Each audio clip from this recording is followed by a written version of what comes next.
प्रेमाची गोष्ट या मालिकेच्या येणाऱ्या भागामध्ये सावनीने मुक्ताला एका पाण्याच्या टाकीत कोंडल्याचा सीन दाखवण्यात येणार आहे।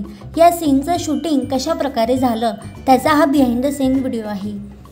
वाव, किती छान। अरे गाडीला थांबवलं। आप टेकिंग फॉर लाइटिंग